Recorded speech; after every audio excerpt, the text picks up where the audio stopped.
Hello everyone. In this video I will show you how to solve the packet tracer activity, investigate the TCP-IP and OSI models in action. This activity belongs to chapter 3 from CCNA Introduction to Networks course, and in chapter 3 there is an explanation about protocols and models.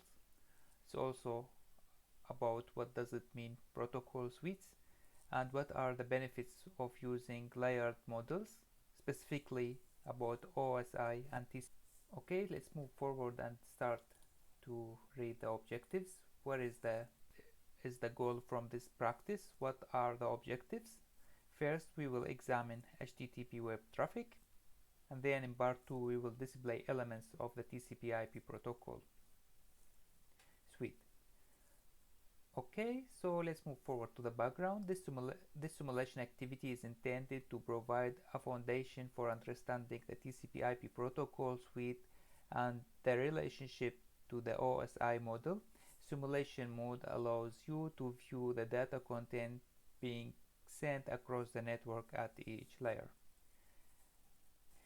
As the data moves through the network, it's broken down into smaller pieces and identified so that the pieces can be put back together when they arrive at the destination. Each piece is assigned a specific name, protocol data unit. This is the name of the each piece in the network. It's always indicates by PDU and associated with the specific layer of the TCP/IP and OSI models.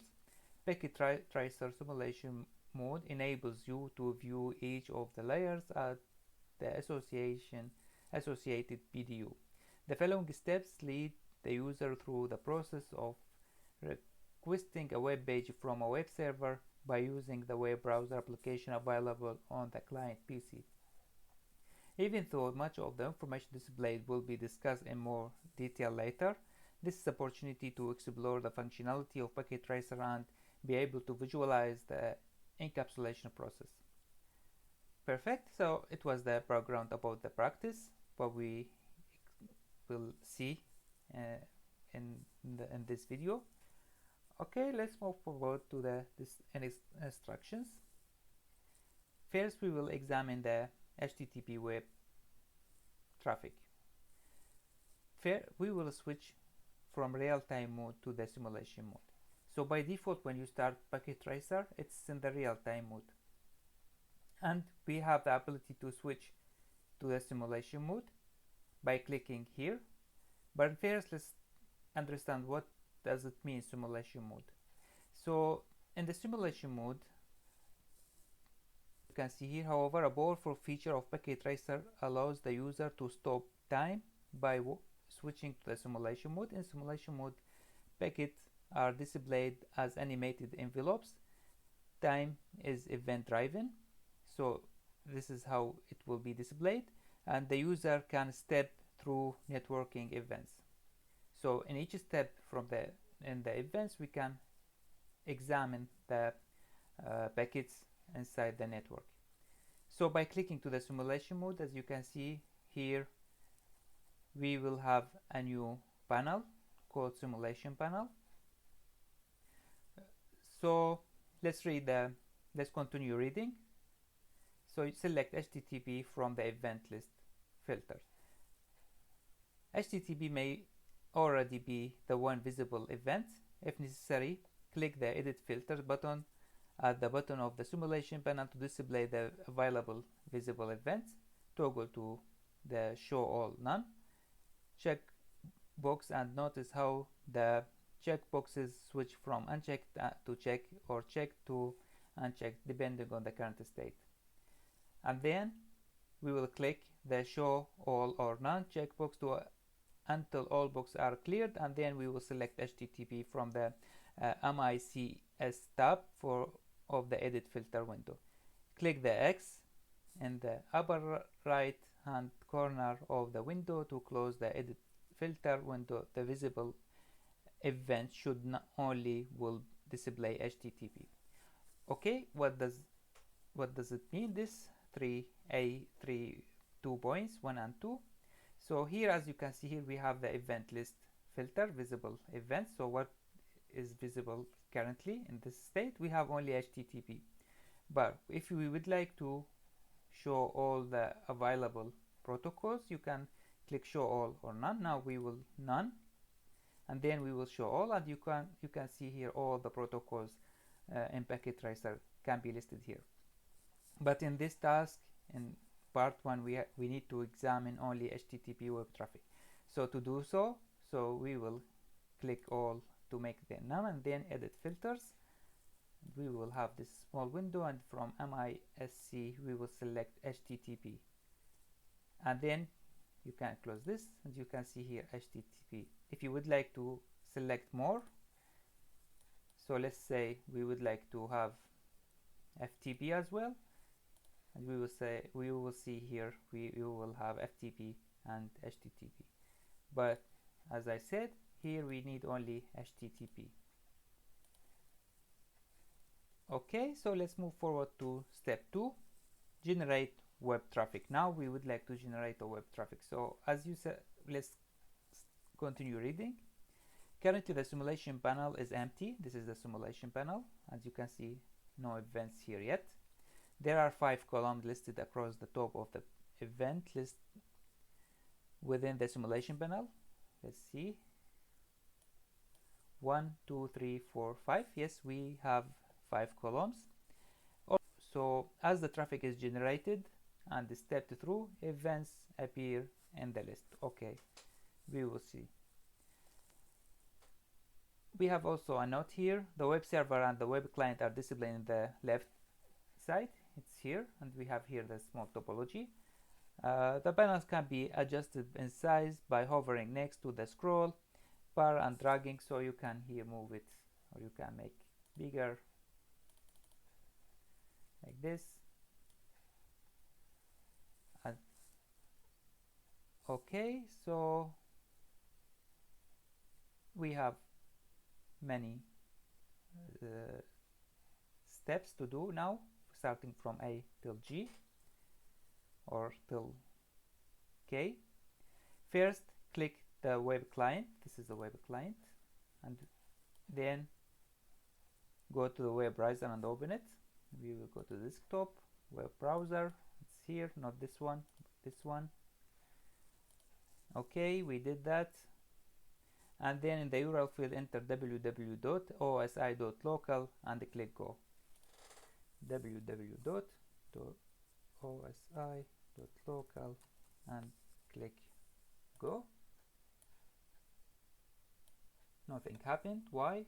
Because time in simulation mode is event driver, you must use the capture forward button to display network events. The capture forward button is located at the left hand side of the blue band that is below the topology window. Of the 3 buttons there, it is the one on the right. Let us check. So we have 3 buttons here, and when you the one on the right, so this one, let's put this one here so we can see more, and okay.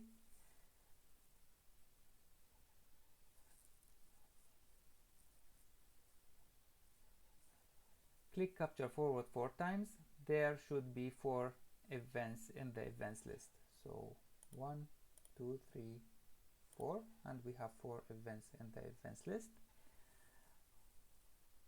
And now look at the web client page. Did anything change? Let's see. Something changed. Yes, we have got the web from the web server, and you have successfully accessed the home page for the web server.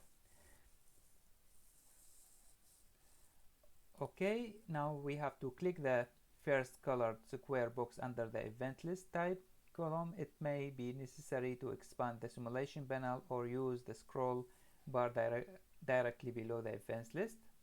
The video information at device web client window displays. In this window there are only 2 tabs. First, let's check the window. So we click the first one, and we have the video information at device web client. Okay, In this window there are only two tabs. So yes, we have two tabs: OSI model and outbound BDU details. Because there is the start of the transmission, so this is the first packet, so this is the start of the transmission process. There will be only two, because this is, as I said, this is the start of the transmission, but in the current or in more events we will see three tabs displayed. One of them is the inbound. So what we have here, this is a sending from the web client, so we have two. We have OSI, we have outbound, but in a few seconds we will see a packet with the three tabs, so outbound and inbound. So we send packet and receive a packet from the server. Okay,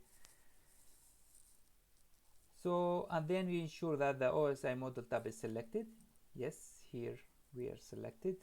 Under the outliers column, click layer 7. This is the outliers, and we click the layer 7. Okay, what information is listed in the numbered step directly below the in layers and outliers boxes for layer 7? We have here some information. The HTTP client sends a HTTP request to the server. Okay, so what is the DS destination port value for layer 4 under the outliers? As you can see here, this is the source port and destination is 80, and it should be clear for you why it's 80. It's covered in the chapter 3, and it says that because HTTP use specific port number and it's 80. What is the destination IP address value for layer 3 under the outliers column? So the destination IP address is 192.168.1.254. What information is displayed at layer 2 under the outliers column? So where information, you can see 1, 2, 3, the information is here, and also it's about the MAC address because it's layer 2. Okay, let's move forward to G.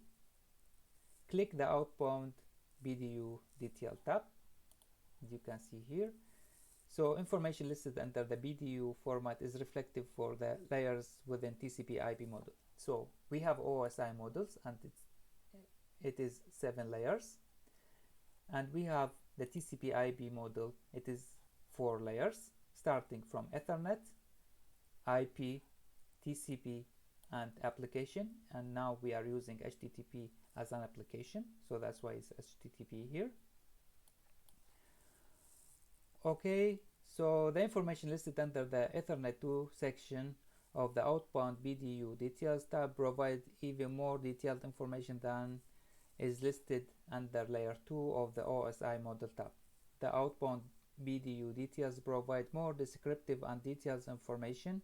The value under destination MAC and source MAC within the Ethernet 2 section of the BDU detail appear on the OSI model tab under layer 2, but they are not identified as such. So we have some questions.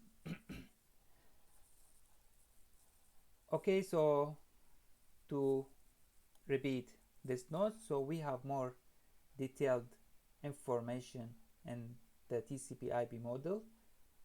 For example, in the Ethernet we have also much more descriptive information than layer 2. So beside we have the source and destination MAC address, we also have some extra information. And now we need to answer the questions. What is the common information listed under the IP section of BDU details as compared to the information listed as under the OSI model tab? With which layer is associated? So we have the IP here, and this is associated with layer 3 from the OSI model, and you can see here the destination and source IP address. And layer 3 we have the destination and the IP, the source IP address. But of course in the TCP-IP model we have, as I said, much more information. Okay, what is the common information listed under TCP section of BDU details? as compared to the information listed under the OSI model tab, and which layer is associated. So this is TCP, and this is associated with layer 4 from the OSI model. And what is the common information? Actually, what the only information here which can be observed is the header layer for TCP. It is using TCP and the source and destination port. So it's TCP here, and the source and destination port is the common thing, but in the OSI model we have much more information. Always keep in your mind that we have much more information in the TCP-IP model. Okay, so what is the host listed under the HTTP section of the BDU detail? What layer would this information be associated with under the OSI model type? Let's see. Tab. You can go down, scroll down by using this, and you can see here the host is www.osi.local, and when it is the same here with the layer 7. Click to the next color square box under the event list. So we will close this. We finished from this, and now we will click to the next one here. Layer 1 is active, not grayed out. The device is moving the frame from the buffer and placing it on the network. So as you can see, only layer 1 is active, and you can see the descriptive information here. The device takes out this frame from the buffer and sends it. Fast Ethernet send out the frame. So as you can see here, the device is connected to the server using Ethernet, Fast Ethernet 0, and it's green. It means that the connectivity is already established, so we don't need to care about it. So in this packet also we can see that the client starting to send the packets to the server. Okay, let's advance to the next HTTP. Let's send to the next HTTP, and as you can see here in the event list, the window contains both in layer and out layer. So here we have in layers and out layers. Notice the direction of the arrow directly under the in layers. So the direction it's upward, and this is the in layer. So in layers, it is pointing upward, indicating the direction the data is traveling. Scroll through these layers, making note of the items previously viewed. At the top of the column, the arrow is pointing to the right. This indicates that the server is now sending the information back to the client. So you can see the layers here, and in each layer we can check the information, and you can see the arrow is up. And now after that we can see the arrow is from in layers to the out layers. It means that the device is sending back the answer to the client, and you can now see the information here as well. Okay, so comparing the information displayed in the in layers column within the out layers column, what are the major differences? At the major differences here, as you can see, the TCP port for the source port is 1025, destination port is 80, whereas it is in the out layers, the source port is 80 and destination is 125. The same note can be seen in the layer 3. The source IP address and the destination IP address is changed. So the source IP address here is 192.168.1.254 is the destination in the in layers. Okay, and you can see here also the same thing in the MAC address or layer 2.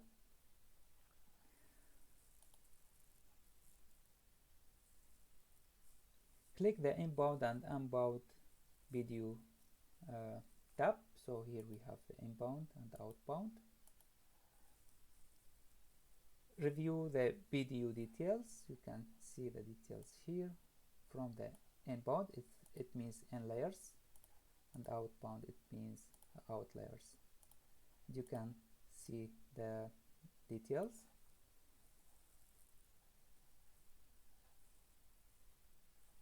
And now click the last color square box under the info column. How many tabs are displayed within the events? So we can see here 2 only. Why 2? Because this is the received packet, and in this way only the receiving device. So we don't have the receiving device receive the information about the page, so no more request has been made by the client. So that's why we could see only, or we can see only 2 tabs here. That's all about part 1. Let's move forward to see what is the task in part 2. It's to display elements of the TCP-IP protocol suite. In this part, in this activity, you will use the packet tracer simulation mode to view and examine some of the other protocols comprising of TCP-IP suite. So let's view additional events. So close and open any open BDU information. So we did that already. We closed them. And in the event list filter, here what we have to do, click show all none. Let's show all none. What additional event types are displayed? What we have here: DNS, we have ARP, we have TCP, we have HTTP. These extra entries plays various rules within the TCP-IP suite: address resolution protocol, ARP, request MAC addresses for destination host, or DNS is responsible for converting a name, for example www.osi local, to an IP address, and the additional TCP events are responsible for connecting, agreeing and communicating parameters, and disconnecting the communication session between the devices. These protocols have been mentioned previously and will be further discussed as the course progresses. Currently, there are over 35 possible protocols, event types available for capture within packet tracer. Okay, as you can see, there are over 35 protocols, and some of them will be covered in the course. Click the first DNS event in the type column, and then explore the OSI model and BDI detail tab, and note the encapsulation process. As you look at the OSI model tab with layer 7 highlighted, a description of information is occurring is listing directly below the in layers and out layers. The DNS client sends a DNS query to the DNS server. This is a very useful information to help understand what is occurring during the communication process. So let's see, and here in the layer 7, the DNS client sends a DNS query to the DNS server. Yes, we have the same information here.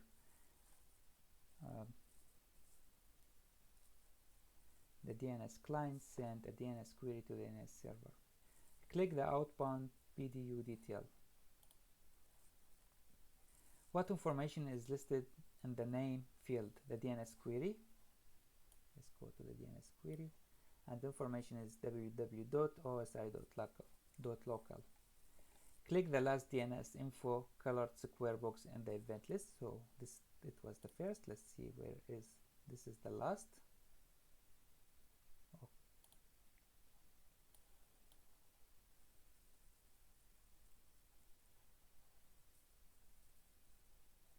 Here we have here, click the last DNS info colored square box in the event list.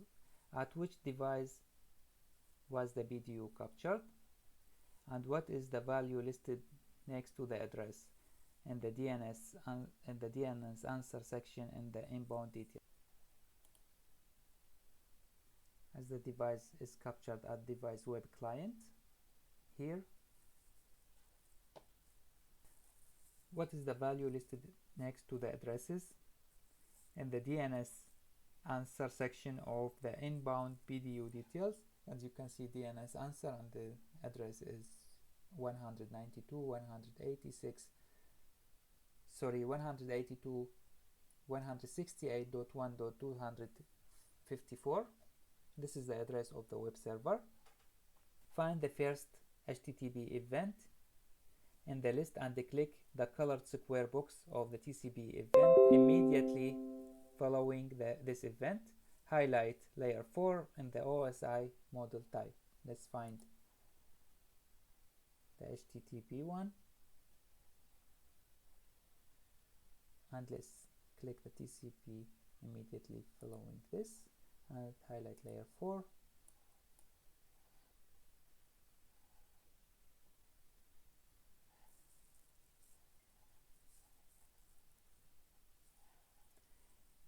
In the numbered list directly below the in layers and out layer, what is the information displayed under items 4 and 5? And we have the TCP4 here.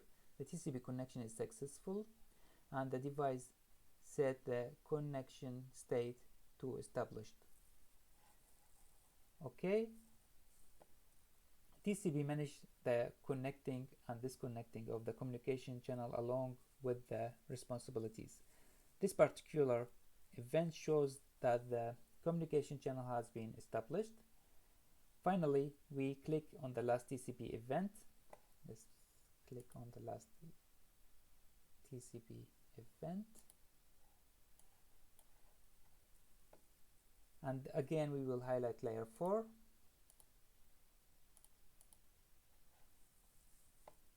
Examine the step listed directly below the in layer and out layers. What is the purpose of this event? Based on the information provided in the last item in the list, should be item number. You can see here the device closes the TCP connection with the IP address 192.168.1.245 on port 80, so it's closing the connection. The device also sets the connection state to FIN wait 1. The device sends a TCP fine, it's for finish, acknowledge segment, and set the segment information, the sequence number 103 and the acknowledge number 273, and the length, data length is 20. So this is the end of this video. We will solve the challenge questions in the lab. Please try to do this practice by your own and write down your questions and bring them to me, and